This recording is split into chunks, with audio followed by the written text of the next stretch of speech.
Didik TV KPM. Okey, kita nak menjahit hari ni. Tapi cikgu tunjuk cara sahaja. Baik, cikgu. Okey, macam mana kita nak menghasilkan rompi dengan proses-proses jahitan yang ada. Sebelum tu kita kena tahu tentang standard pembelajaran. Okey, yang pertama, kena senaraikan proses jahitan yang digunakan untuk membuat rompi. Kita terangkan langkah menjahit rompi dan menjahit rompi mengikut langkah yang betul. Okey, proses menjahit rompi ni. Rompi ni kita kena ada kelim. Sebab kelim dia mencantumkan dua bahagian pakaian. Kita pilih kelim belah kangkung. Dan yang kedua, garis leher. Dan yang ketiga, penghilang gelembung. Dan yang keempat, penyudah tepi. Dan last sekali adalah kancing. Okey, penghilang gelembung ni ataupun lisu pemadan. Mira tahu lisu pemadan? Lisu pemadan, cikgu. Dan lisu pemadan ni yang di sebelah pinggang tu kan, cikgu? Pandailah, cepatlah belajar. Okey. Bagus, Mira. Yang dekat pinggang sini biasanya. Ataupun yang biasa kita dengar dad. Okey. Jadi proses jahitan ini nak mengurangkan atau menghilangkan lebihan fabrik pada pakaian. Jadi dia memberi bentuk kepada pakaian kita mengikut badan. Okey, langkah menjahit lisu pemadan yang pertama, kita perlu ada tanda pola yang kita dah pindahkan pada fabrik. Okey, tandakan kedudukan lisu pemadan. Lepas tu kita lipat garis tengah. Contoh yang ini, kita lipat di garis tengah. Dan lipat, semat dengan peniti, sama proses dia. Baik. Untuk setiap proses jahitan kena semat dengan peniti. Okey, semat. Supaya tak lari kan, cikgu? Ia memudahkan kita. Dan bila kita dah semat, jelujur. Okey. Hati-hati, ni jarum tajam. Jadi kena hati-hati. Okey, kita jahit jelujur dan kita jahit mesin tepat di garisan pemadan. Kena tepat di garisan pemadan supaya bentuk tu tak lari. Okey. Okey, lepas tu kita perlu tekan. Tekan ni, lisu pemadan perlu ditekan di bahagian menghala ke dalam. Okey, kalau tengok ni, dia menghala ke dalam. Jadi untuk tekan ni kena bahagian dan sebelah dalam dengan sebelah luar. Macam yang ini adalah peraturan. Bila kita menekan, perlu tekan di sebelah dalam dan di sebelah luar supaya kemas. Kemas. Okey. Untuk lisu yang baik, lisu pemadan ni perlu runcing. Maksud runcing, dia kena tajam kat ujung tu. Tajam di bahagian hujung. Tajam. Kemudian, pastikan dikukur. Cara nak tahu dikukur ke tidak, ada sama ada kita sudahkan dengan sembat susuk, ataupun kita buat reverse dekat mesin jahit tu. Ulang alik. Dan dia perlu sama panjang. Itu adalah ciri-ciri yang baik untuk lisu pemadan. Cikgu, Mira ada satu soalan. Selain daripada di bahagian pinggang untuk lisu pemadan ini, di bahagian mana lagi kita boleh buat? Banyak lagi tempat, tapi biasanya yang kita nampak hanya dekat pinggang saja kan. Soalan yang baik tu, Mira. Bagus. Okey, dia boleh berada di bahagian bahu, di bahagian rusuk tepi. Baik. Dan di bahagian pinggang, kemudian dekat hujung lengan, dekat lengan, belakang lengan. Baik, di bahagian kain kat bawah ni pun fabrik boleh juga. Okey. Bagus soalan tu. Okey, kelim pula. Untuk kelim, kelim ni kita pilih kelim belah kangkung. Okey. Kelim ni, kelim belah kangkung ni kita cantumkan dua keping fabrik untuk berikan bentuk pada pakaian. Setelah kita buat pola, kita jahit gunakan kelim belah kangkung. Okey, kelim belah kangkung sesuai digunakan untuk semua jenis fabrik pakaian, terutamanya rompi ni lah. Jadi kita gunakan kelim belah kangkung pada rompi. Tapi dia tidak sesuai untuk fabrik yang jarang. Sebab nanti dia nampak tak cantik. Okey. Langkah menjahit kelim. Okey, kalau kita tengok pada langkah menjahit kelim ni, pastikan tahu pola lapik di bahagian belakang dan bahagian hadapan. Kita nak kena cantum lapik belakang dengan lapik hadapan. Dan bahagian rompi kena tahu juga kat mana nak cantum. Okey. Langkah menjahit kelim. Cara nak jahit kelim ialah menyediakan lapik dan bahagian badan. Kalau kita tengok kat sini, untuk kita sediakan bahagian bahu. Baik. Ini Mira. Okey, ini sebelah dalam. Dalam. Sebelah dalam. Luar kena bertemu dengan luar. Ini sebelah dalam, yang ini sebelah luar. Kita letakkan di sini. Okey. Kita letakkan di sini. Yang ni pun letak di sini. Itu je.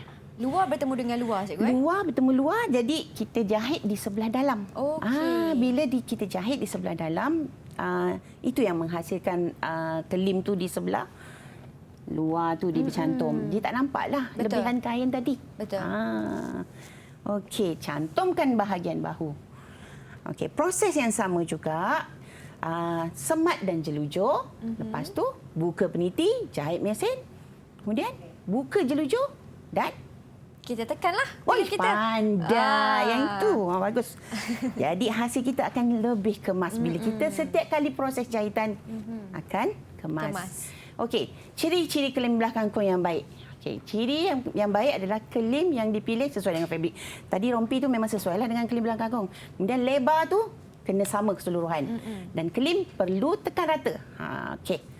Boleh, Mira? Boleh, cikgu, untuk kelim. Tapi kan, cikgu, berapa ukuran standard untuk kelim, cikgu? Dia terpulang dalam 2 cm hingga 2.5 cm. Boleh dua-dua. Ataupun di bahagian yang melengkung, 1 cm. Lebih mudah. Baik, cikgu. Okey. Garis leher iaitu lapik. Kita pilih lapik. Kat sini fabrik tambahan untuk mengemaskan tepi pakaian. Okey.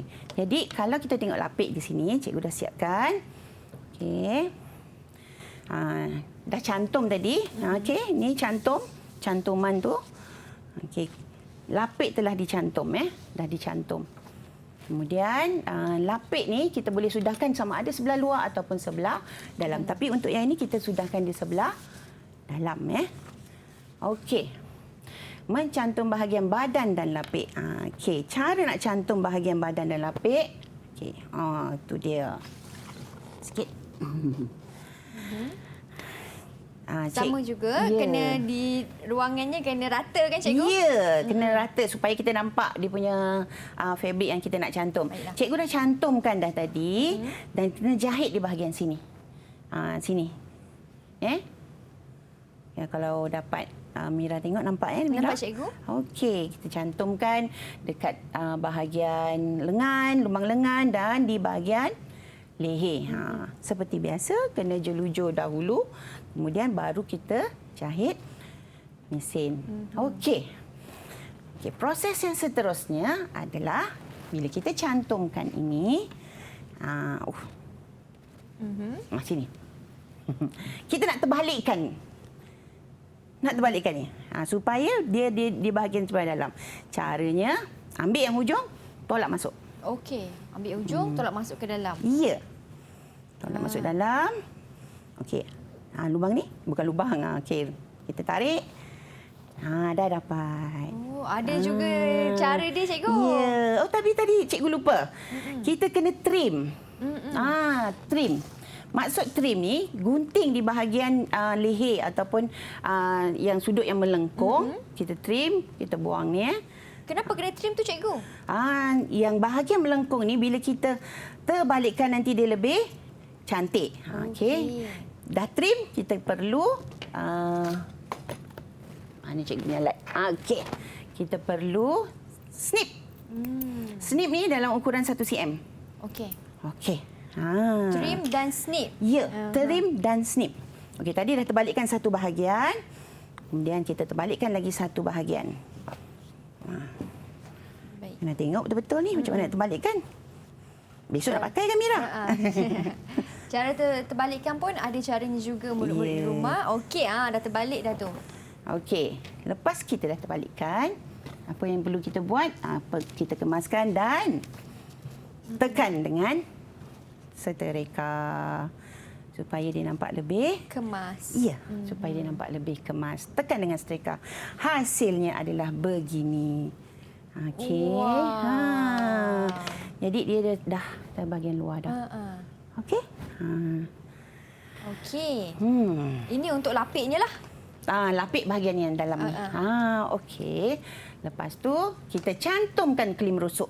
Cara nak cantum kelim rusuk, lapik ni temukan dengan lapik. Okey, lepas tu kita macam biasa penitikan. Okey. Dan jahit Jelujur. jelujur, kemudian jahit Menggunakan mesin. Iya.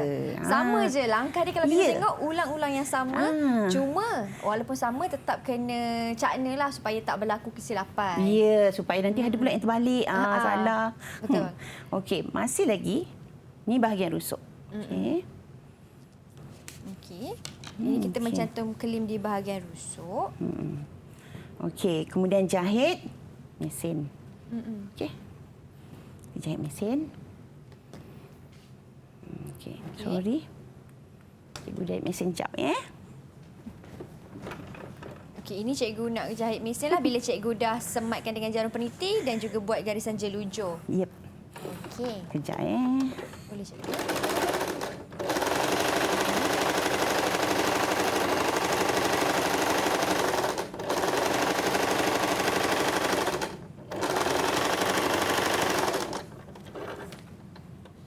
Okey. Lepas tu sama juga kan cikgu. Kita kena tangan, kedudukan tangan pun kena di sebelah tepi mesin. Ya, pastikan jangan tarik fabrik tu. Kalau kita tarik fabrik tu, dia akan menjadikan fabrik yang kita jahit itu berkedut.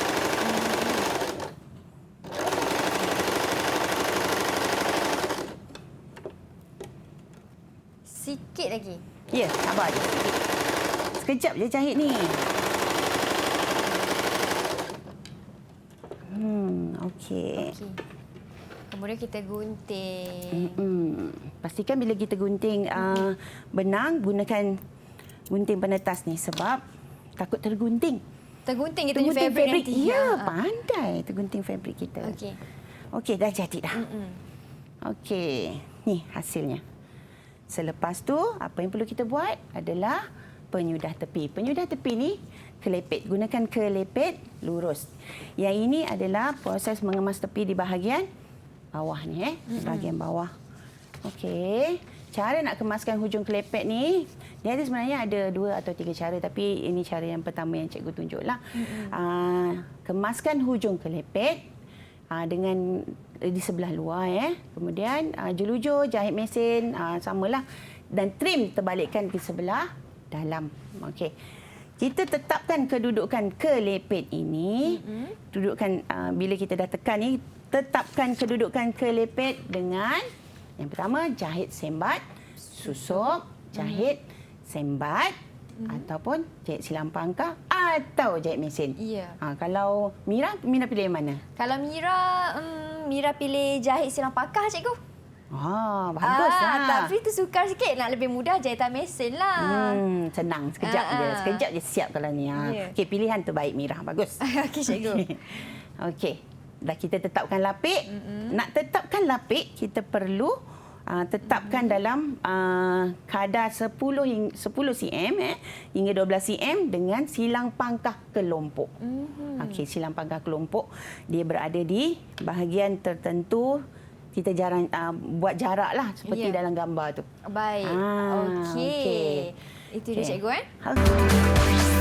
Didik TV KPM